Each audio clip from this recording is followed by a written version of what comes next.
How's it going, everyone? I hope you're all having a great day. One of the videos I posted earlier, I had this tractor in there, and I had some of you ask me about it, so I figured I'd take a minute to share it with you guys. There's my 1949 John Deere A. I know some of you have seen this in one of the videos I posted, and you're asking me more about it. And I haven't started this in probably since October. But we'll see if we can't get her to start up. 2-cylinder John Deere. They have a very distinct sound to them. Oh, let's see here. Kind of got everything just packed away for the winter.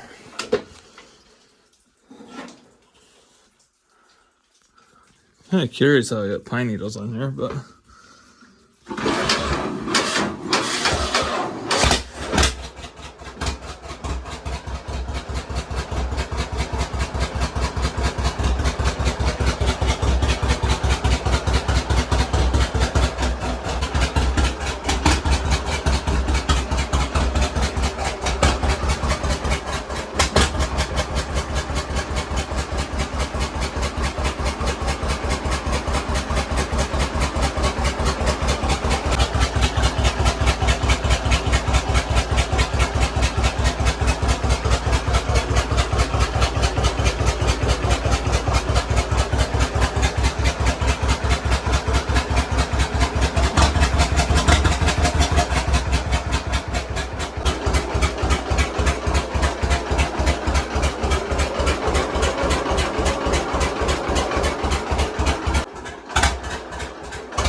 Well, to be honest with you, I'm kind of surprised how fast she started right up.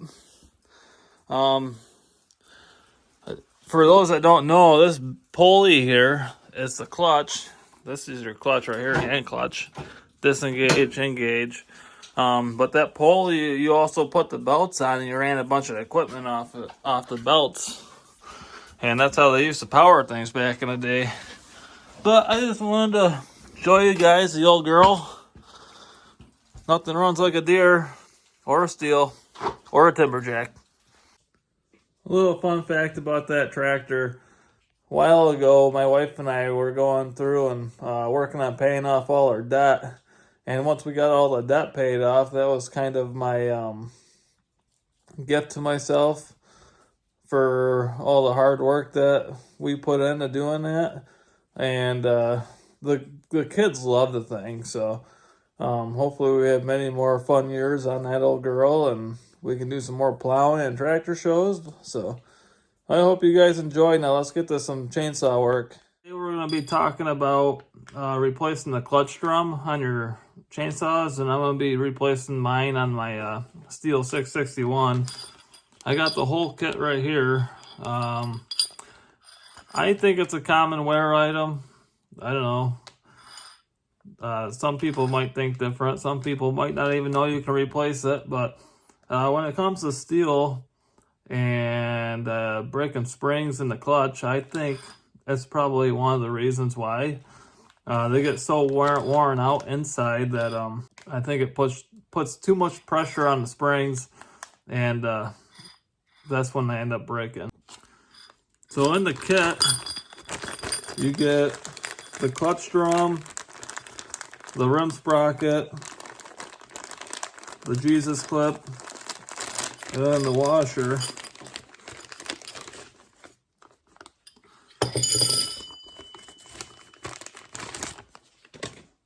Here's the Jesus clip. They call it that because when you take them off or try putting them on, they go flying sometimes. So I got a little trick for you guys for that. New rim sprocket. These are a common wear item, and I usually replace mine about once a month. But I cut a lot of trees, so that's why. And the washer. And then the clutch drum itself. And then this little notch right here is for your oiler. And that's what catches it. And then that's what spins your oiler. And that's how your bar gets oiled. And in here, that's where your clutch grabs. And after so long, you start getting grooves worn in here. And it puts a lot more tension on parts that don't need all that tension. So it's just basic maintenance. It's not expensive to keep your saws running good, cutting good. So we're gonna start by taking off the Jesus clip. Maybe.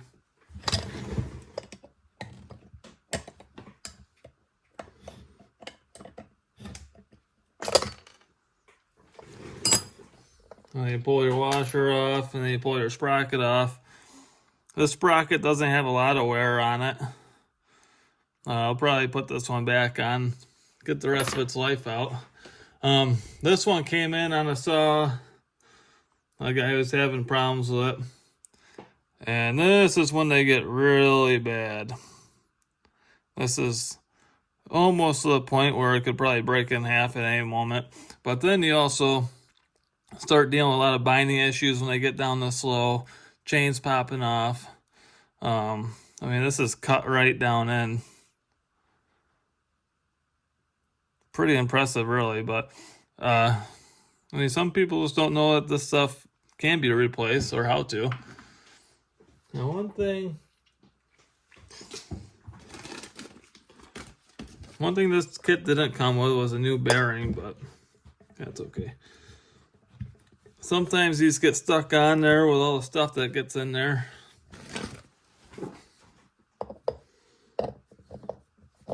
This one's probably overdue for a clutch drum. So there's your clutch. There's all your springs. Here's your bearing. I always put a little grease on them when I put them back in. But in here, where's my flashlight? There it is.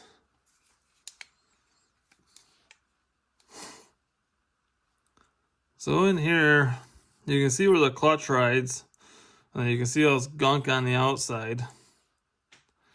And I'll scrape all that stuff off so we can get a little better idea on how much wear this actually has.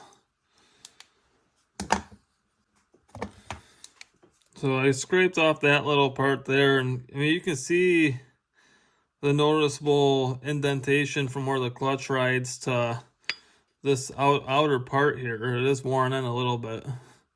And it makes a big difference, I think, personally, with a new clutch drum. It takes a lot of stress off. It doesn't take as much power for the clutch to grab. When you're ready to put your new clutch drum on, I try to line it up with the oiler pin that's sticking out. You have to kind of look for it with a flashlight, but mine's like right in here. And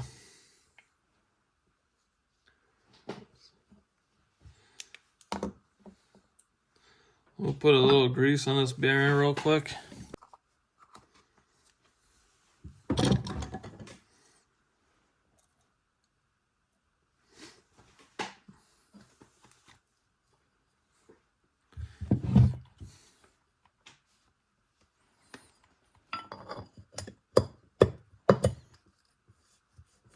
And just spin her around a little bit till you get her on there. There we go.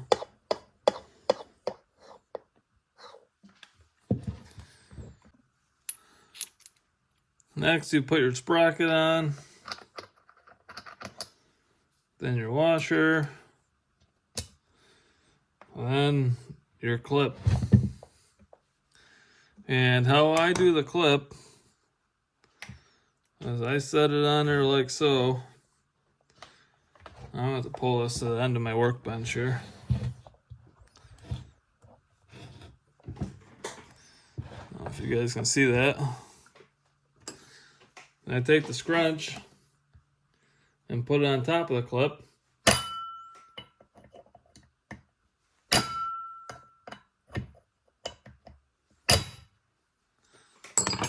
And then you just hit it. That way it can't go flying off. That's seated on there nice. I mean, that's it. There's two wearable items there. Your pin sprocket, rim sprocket, and your clutch drum. The only other thing I want to talk about is fuel filters. I change these religiously. I usually change them once a month at least. Might be overkill, I don't know. But I like to try making stuff last as long as I can.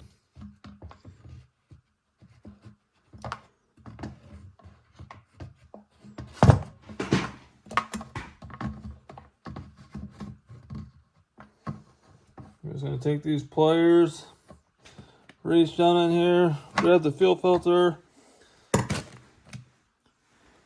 Don't let go of your hose, or else you'll be fishing for that once you take the fuel filter off.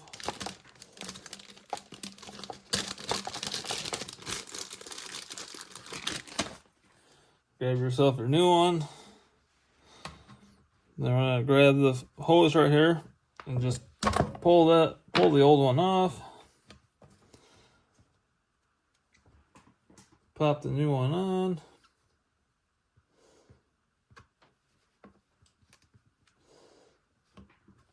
Just put it back in there. Easy, simple maintenance. The only other thing is your air filter. I clean mine out every day when I get done. And then if I know I'm not working the next day, I'll take it inside and put it in a bowl of hot water and dish soap and swirl it around and bring it out and blow it out again. And that takes a lot of the fines out of it.